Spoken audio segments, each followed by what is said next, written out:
Thank you, Ms. Ruggles. I'll start presenting my PowerPoint. Yes, hi. And in the Meanwhile, meantime, Felix, feel free to introduce yourself a bit. yeah, I was just about to. Thank you. Yeah, hi everyone. I'm Felix. I also study international teachers education with the subject English, and yeah, it's really great to meet you all. I don't think I've seen any one of you yet, but yeah, great opportunity to meet you, and very excited to work with you today. And maybe even next week. We'll see. But let's just get started. So, what do you think when we say Germany? That's our first question for today. Maybe someone can answer it. You guys can shout it out. What do you think of when you think of Germany? When we say Germany? Cool. Here we go. Whatever here. What hours? Oh, you two would say cars. Sports cars. I think I've heard sports cars. Yes. Yes. Yes, I also thought about that. Do you maybe have anything else? Can be stereotypes. I won't be offended. Yeah. I mean, my initial thought was the Holocaust because we're talking genocide in the student. Yes, definitely. Yeah, maybe Mitchell, you can go to the next slide. Yeah, so when I talked to some of my friends, to my international friends, that was basically what they said. Beer, sports cars, and VW, soccer teams, the Alps, Angela Merkel, and pretzels. But then that is the one Well, side. actually, this might And be my stomach talking, but currently I'm thinking of sausages as well. oh yeah, how could I have forgotten the sausages? True. Should have put a picture up there as well, but yeah. When we also look at the other side, as someone else just said, many people really think about the past and the history of Germany. So Hitler, Holocaust, the swastika. Do you know what the swastika is? Does anyone know? Okay. Yeah. Yeah, It's the symbol of the Nazi. yeah, exactly. And many people really still see that when they think of Germans. And yeah, as also said here, the World War II. And what we're going to talk to you about today is the Holocaust, and especially in the perspectives of three countries: Germany, Hungarian, and the Dutch perspective. And because I'm from Germany, I'm just going to start with Germany, and I put a picture here on the side. Does anyone know where this picture was taken?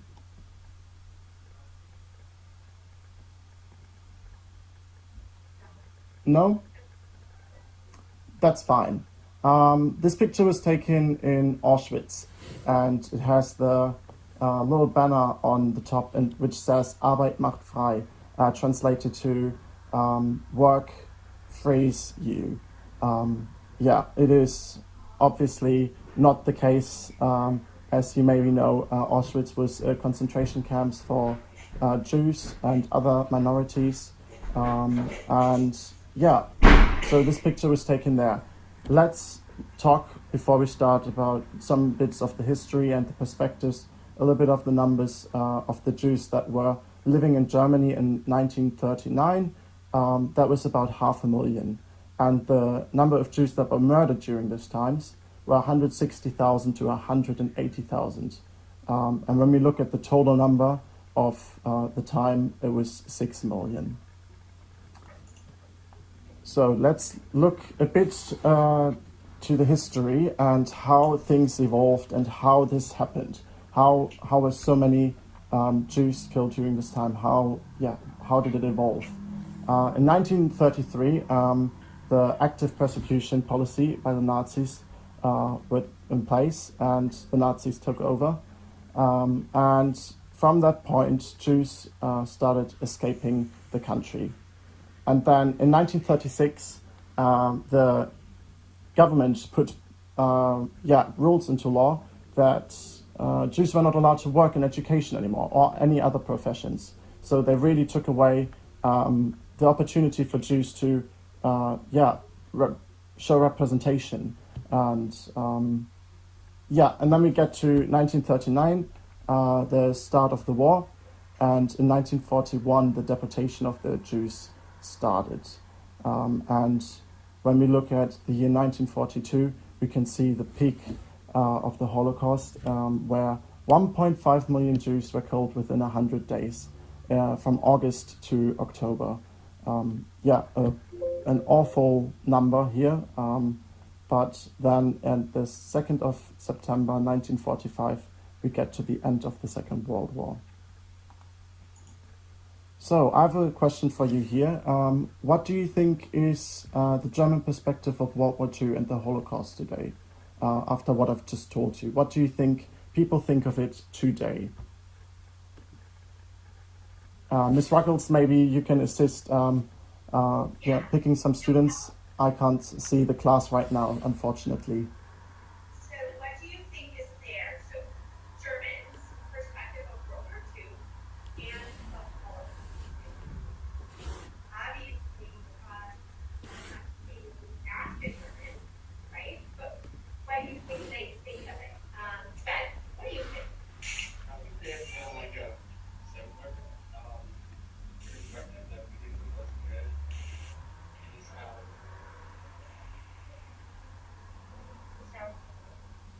What that? The sound. Oh, can you say that louder? Yes. I think it's like pretty similar with Americans' perspective. It's just something to kind of not forget about. I guess it's something that either side looks or looks you know. Can And you? you think I Germans? it was really hard to understand. I'm sorry. Yeah. I could see that it wasn't the speaker's not picking up your voice. What Ben was saying was, and correct me if I'm wrong, Ben, you think that their perspective is they don't want to talk about it, they don't really want to speak of it, they don't want to think about it, they just want to forget it. That's what you think. Okay, anybody else have a different thought of how the Germans perceive World War II and Holocaust today? I think it's like how we perceive. Can you talk that way to the speaker? I think it's how we perceive how we treated Native Americans back then. And we don't learn or talk about it a lot, but it's still with us. Like it's still with us today. Yeah, definitely. I really like what both of you said. Ben said that it was probably, people want to really not talk about it, and that is really true. Sorry. That's all right. In general, Germans are very sensitive when it comes to this topic, and they're really uncomfortable when people talk about the Holocaust often. But then there's also the other side where people really want to, make it, not really make it up, but they want to talk about it, and they don't want to forget, because we do want to prevent this from ever happening again, right? And then, but there's definitely the other side where people don't like jokes or anything. When I've traveled through Australia, some people made jokes about it, and I was like, I was fine with it, but I know some people of my friends that would probably be really, really uncomfortable, and so there is this really two-sided way how Germans view the Holocaust today. But some other things that I found really interesting was that in, I believe, 2013, there was a comedy in the cinemas, and it was called ist wieder da, He's Back. And it was about Hitler being back in the 21st century, and how that would look like and what would have happened. So there is, also some comedy, but then there's also the really carefulness of the Germans, how to approach this topic and how to talk about it. I think, do I'm you... really shocked that there's comedy. Like that there's, I mean, Maddie's shaking her head too. Like, I don't understand like, is it fair to say in this country, like, it's not a joke? Like, the Holocaust And No. there is no parodies or satire or anything created to even give it an image of a joke. So I'm really surprised that in Germany that that would happen. Yeah, it was very controversial. When the movie came out, there were many protests going on. So it wasn't like the Germans saw the movie and they were happy about it. When it came out, there was, again, the two sides. The side that wants to forget the past and doesn't really want to talk about it. And yeah, it is fine to have a comedy about this because it is so long ago and we don't have anything to do with it anymore. And then there was the other side. And I just saw a question in the chat. Yes, Miss Dr. Shannon just said a really interesting fact as well.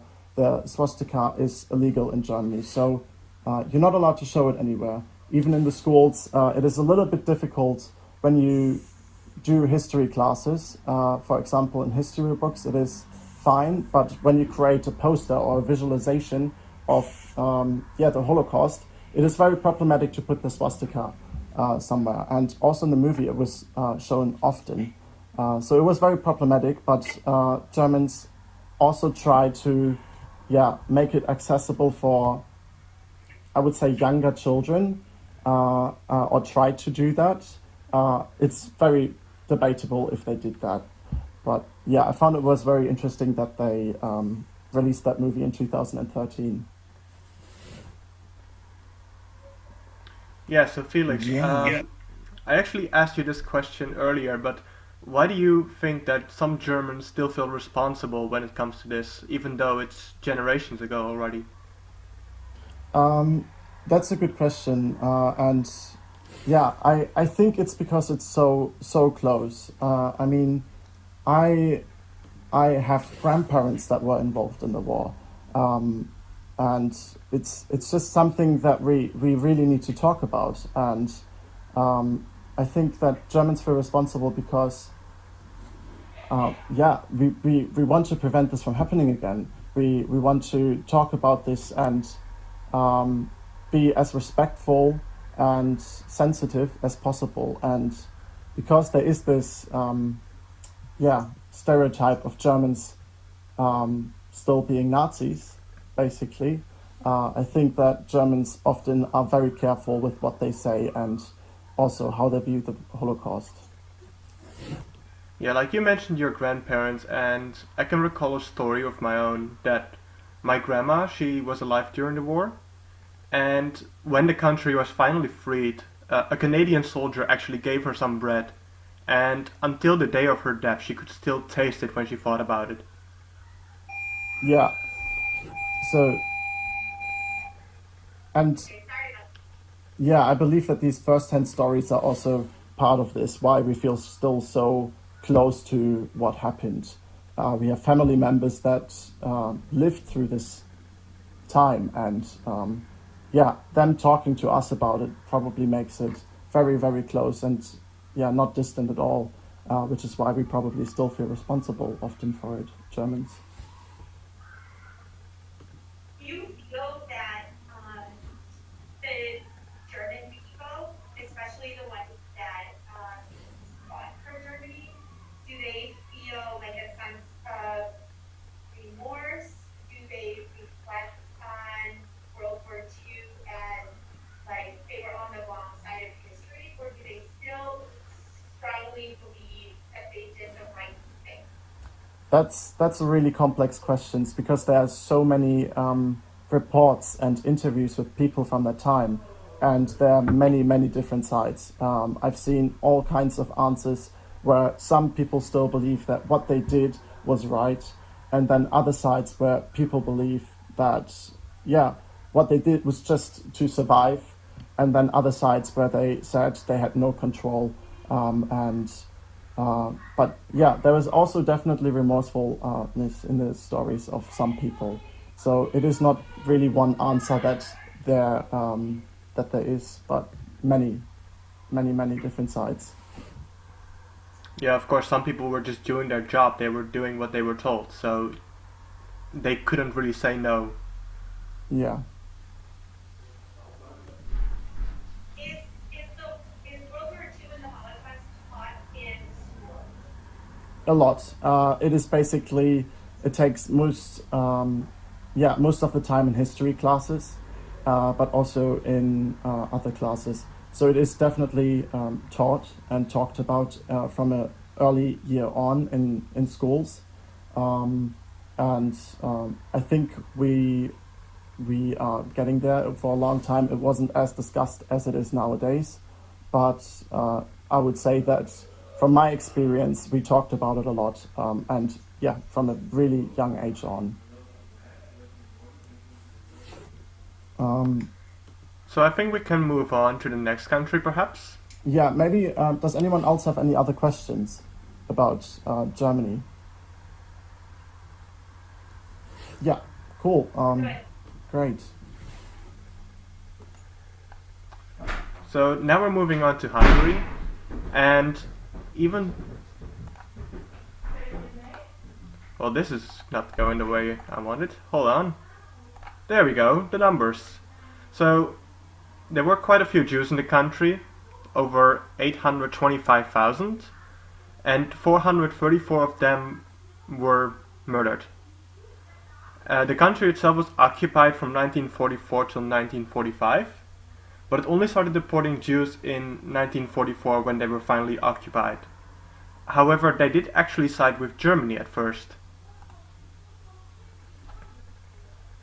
So, they were sided with Germany, implementing some laws against the Jewish people, but the Hungarian Prime Minister of the time did not actually deport them.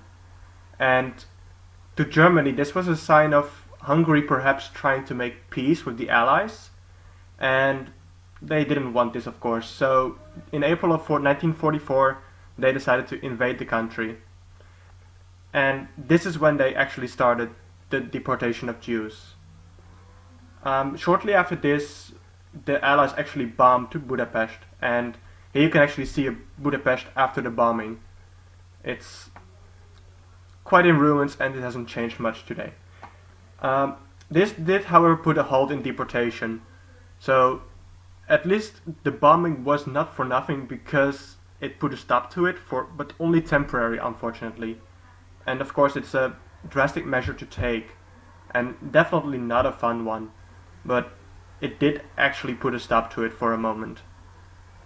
So, I mentioned before that Hungary did side with Germany, but they didn't really have much of a choice because they were pretty much stuck between two bad options: either side with Germany or not side with them and be invaded and have everything bad happen to them anyway. Which, I mean, it didn't really turn out for the best for them, seeing as they got invaded anyway. So, my question for you now is, what do you think their perspective of World War II and the Holocaust is today?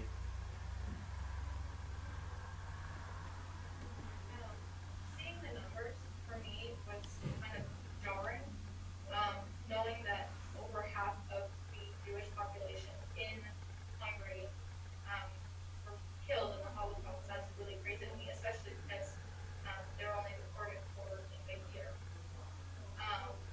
I feel like their perspective is kind of hindsight is 2020, and they kind of wish that they hadn't sided with them, but again, it wouldn't change anything. Alright, yeah, that's a really thoughtful answer. Is there maybe anyone else who has an idea of what they might feel today? Do you think they feel responsible in any way?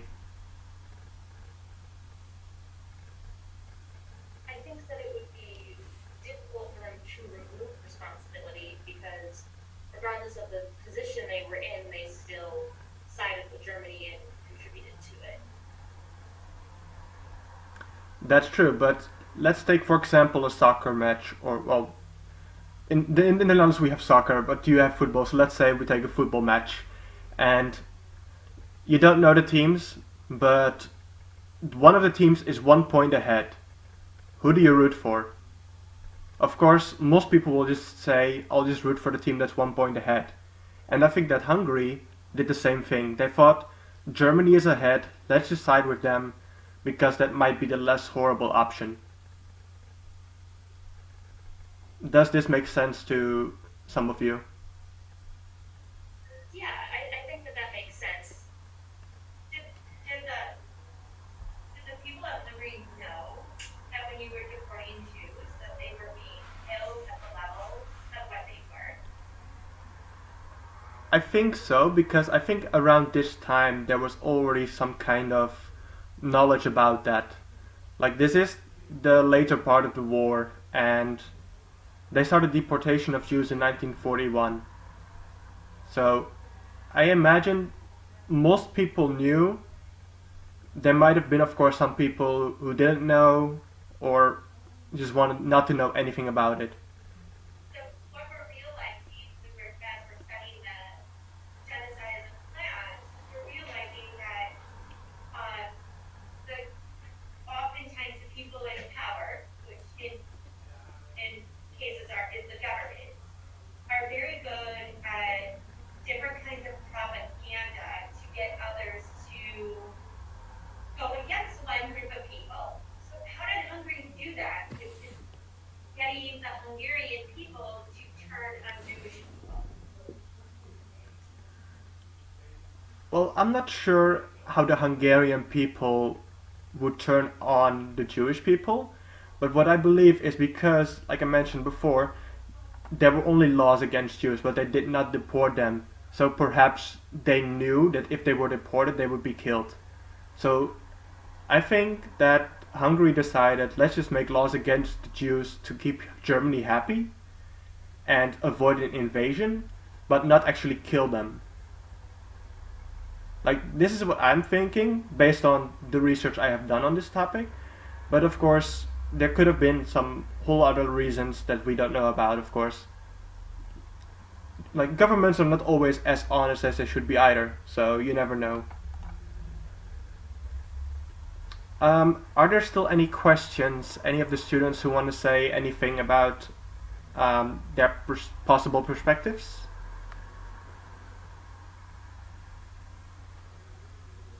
I think she because that's like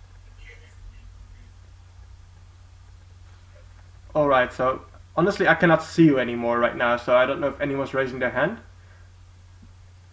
But okay, then let's move on to the country most of us are living in right now, most of the people in this call, at least. Well, except for an entire class in this case, let's say. Netherlands, yes. I have included a picture here, and just like Felix, I'm gonna make you guess. What do you think this picture is of? And where is it? I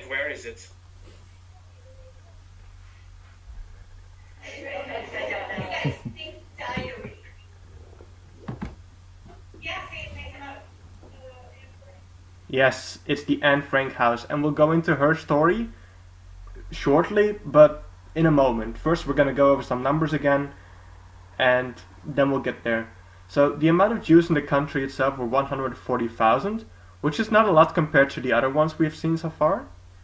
However, 101,800 were killed, which is actually 73%, which makes up the highest percentage in all of Western Europe. So the country was occupied from 1940 to 1945, but it only started the deportation of Jews in 1942. And the Netherlands was actually against Germany, but like I mentioned, they got occupied. So how did the Netherlands respond to the deportation of Jews? Dutch people actually allowed some Jewish people to take shelter in their homes.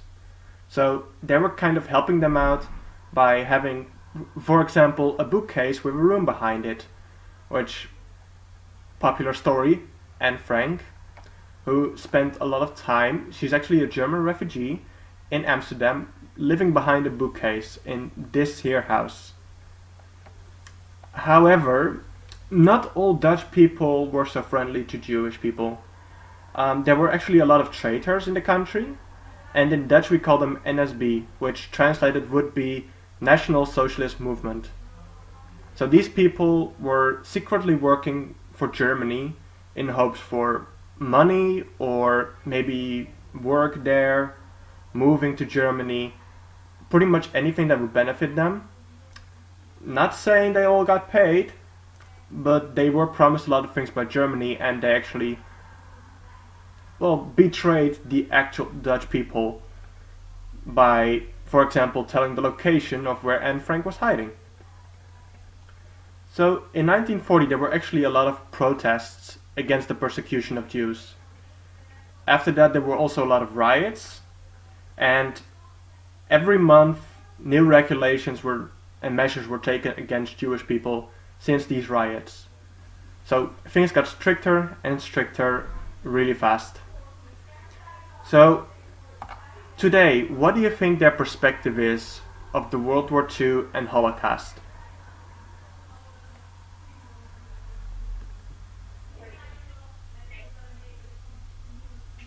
I think it's probably similar to everything else you said. Sure, there's a lot of shame, like shame in that. Um, I don't know, they probably don't. I don't know. They might not talk about it a lot, so I don't really know. But yeah. I mean, you're making a fair assumption they were ashamed, but take into account that they were actually against Germany and tried as much as they can, as much as they could, to stop the deportation of Jews. They were protesting, rioting, hiding them. Um, Personally, I would not be ashamed to side against Germany and help people out. Um, so I don't think anyone was really ashamed in this, for at least in the case of the Netherlands. They feel like they felt like they were like now they're like big town. Yeah, we're the heroes.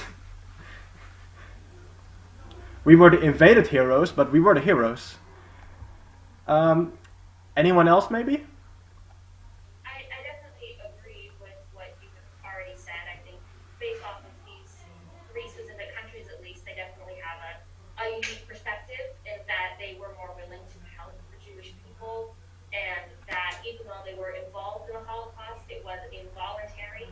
So I would imagine that it's something that is still spoken about, but not necessarily with the connotation of remorse, more so just having understanding as the generations go on.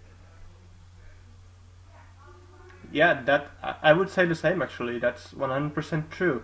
I do have another question, and that's for everyone. Do you think any of the Dutch people nowadays still hold a grudge against Germany? Do you think they still blame them, mad at them, anything like that? I would imagine so.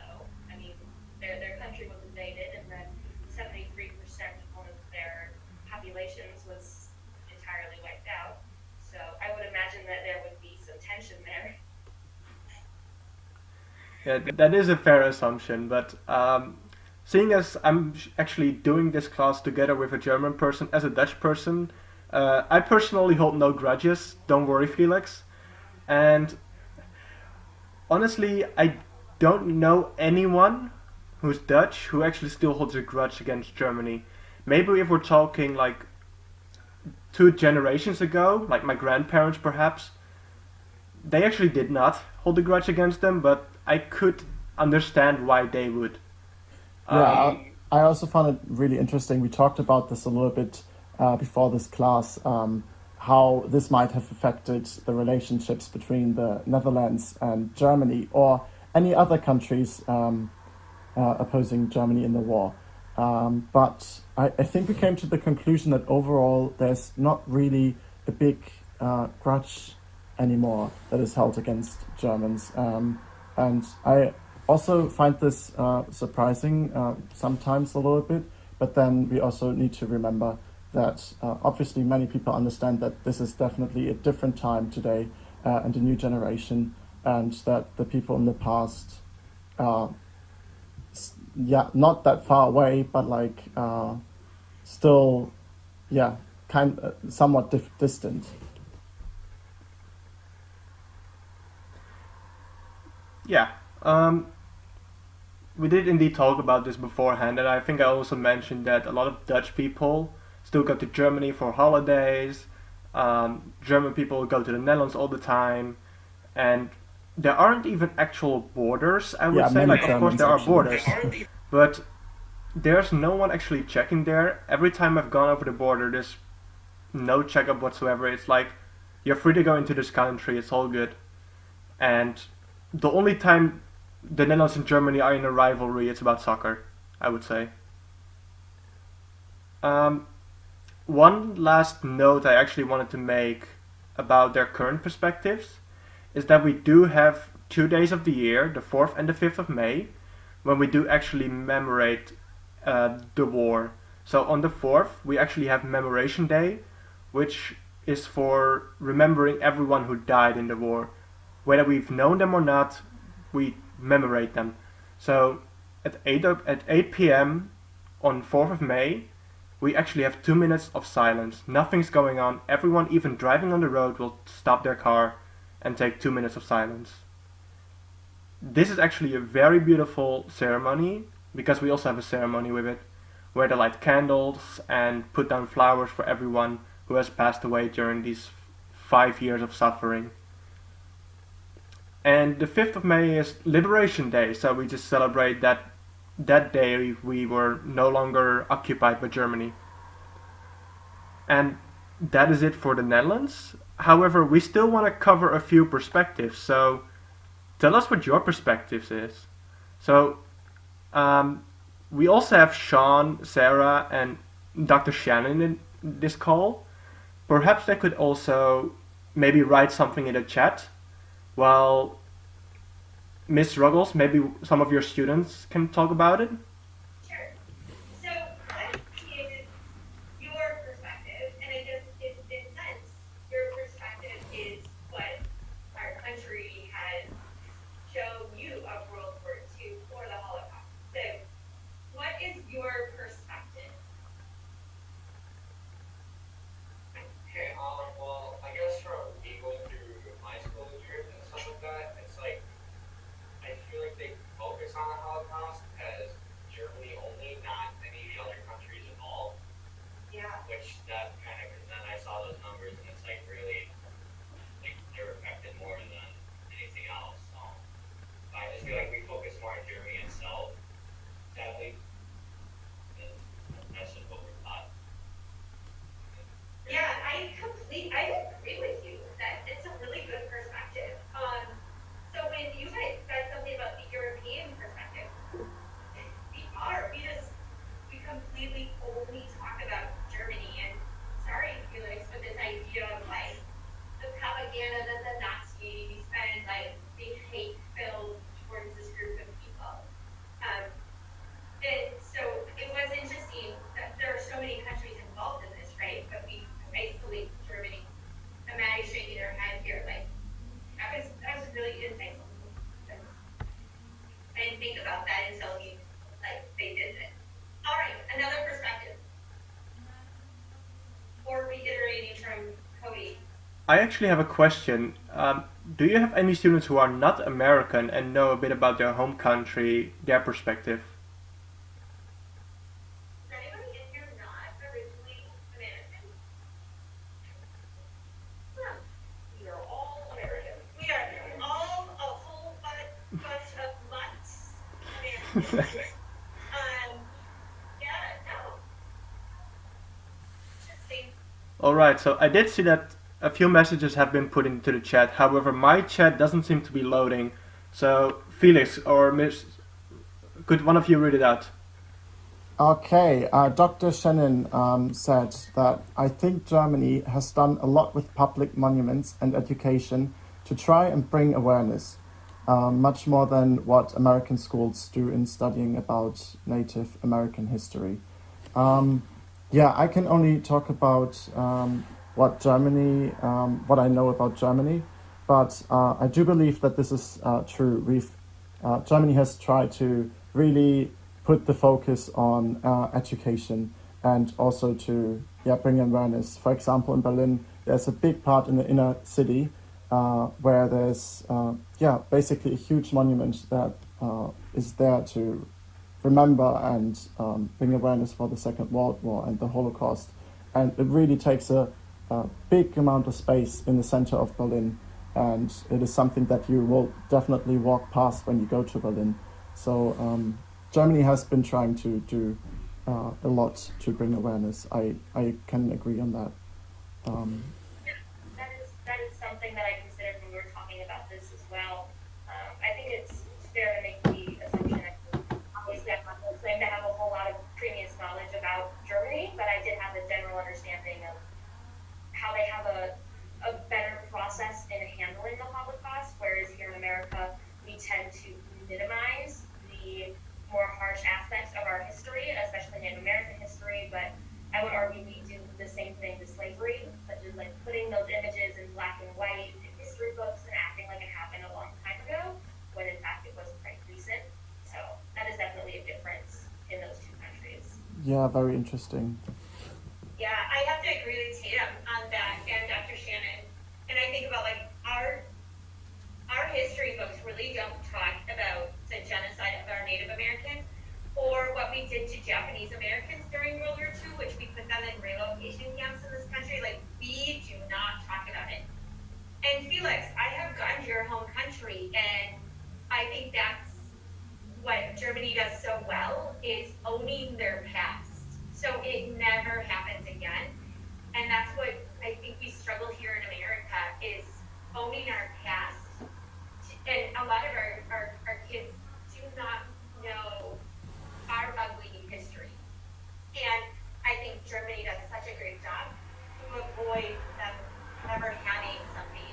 So I think that's commendable. And I think, they're such a progressive country. They're open to immigration, and that's because of their history. So I think that's very true. Yeah, on a side note on that though, there is definitely an uprising from the right-wing parties in Germany at the moment. It's called the AfD.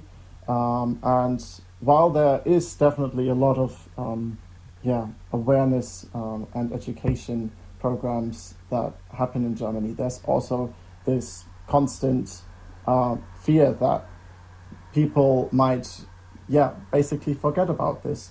And this party that I'm talking about, the AfD, it is very right-wing. And for example, with Holocaust Remembrance Days, where the parliament basically remembers for minutes, the AfD is often not participating or walking out of the building. So there is, this side where we are getting there, but then there's also definitely still a lot of progress to do, which we still have to remember. Excellent. We have that too. Extremely, yes. Yeah. So, and Sean is saying his perspective of the Holocaust is there were a lot of education, particularly about this genocide, more than others. Yeah, because my education had a Western background. As far as I know, Germany goes a long way into making sure that this is part of history and is not repeated or even supported by people. Yeah, I think that's true. Like, at least they're trying to educate. Yeah. I've learned more about the Holocaust than I've learned about Native American genocide, and I think that says a lot. Me as well. Were you able to hear that? Yeah, that is very interesting. I didn't think that was the case, but that definitely says something. But yeah, I wasn't expecting that. Wow.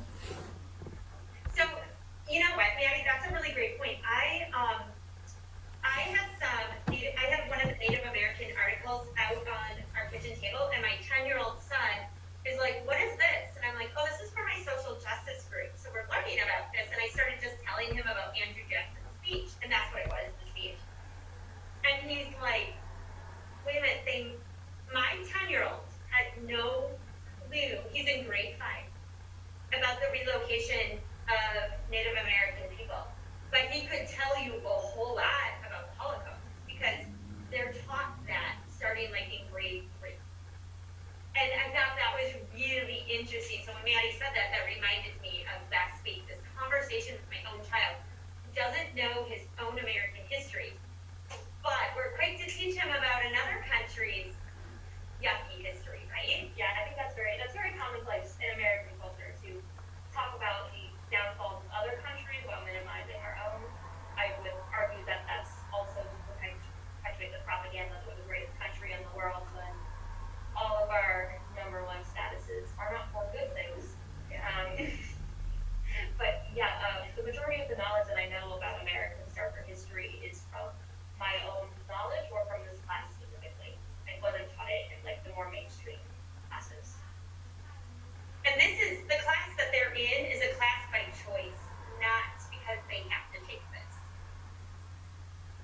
I was already kind of curious how comes like this class is so few students compared to your different classes.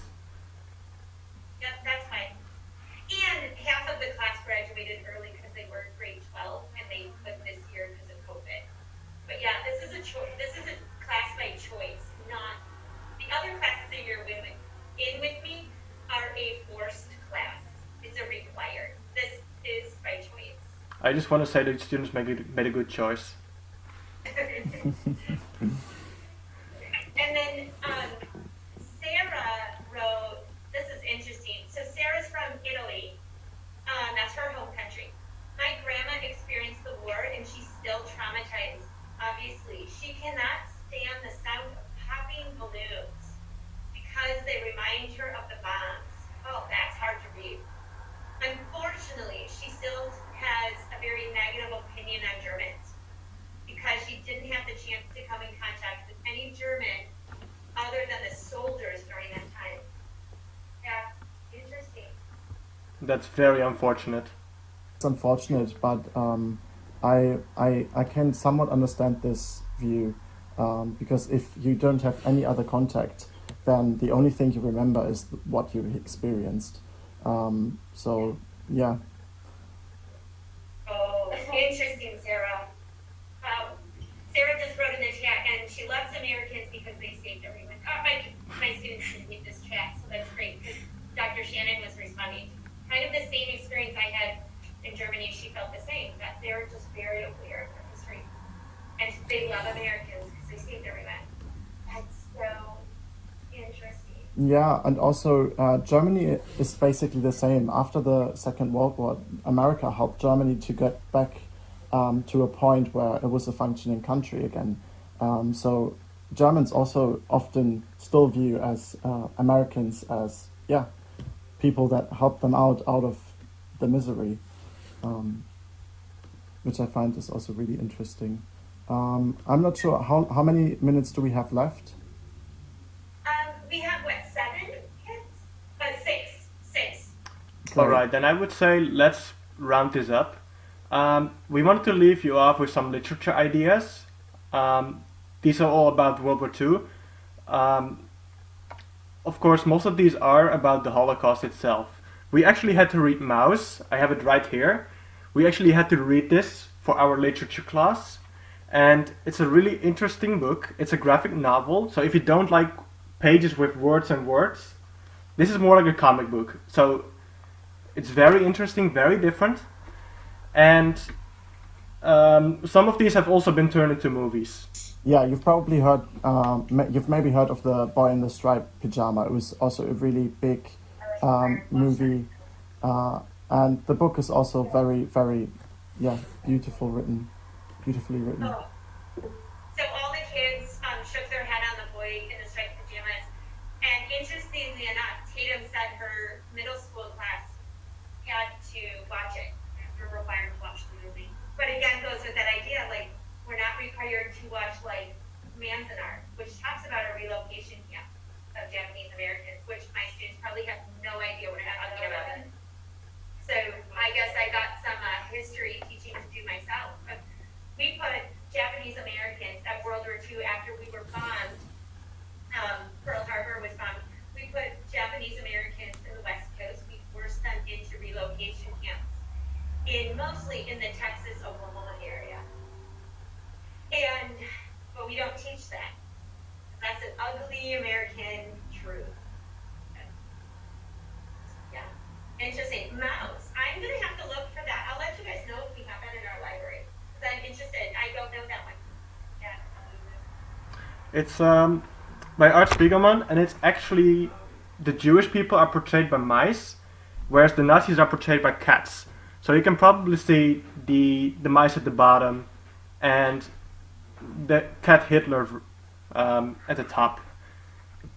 So this was it actually. If you have any questions, feel free to ask them, but we do want to hear what you have learned today or what you found interesting. I think it's fair to say that we all just learned more about other countries' perspectives on the Holocaust because we definitely heavily focus on Germany or just concentration camps as a whole. We don't really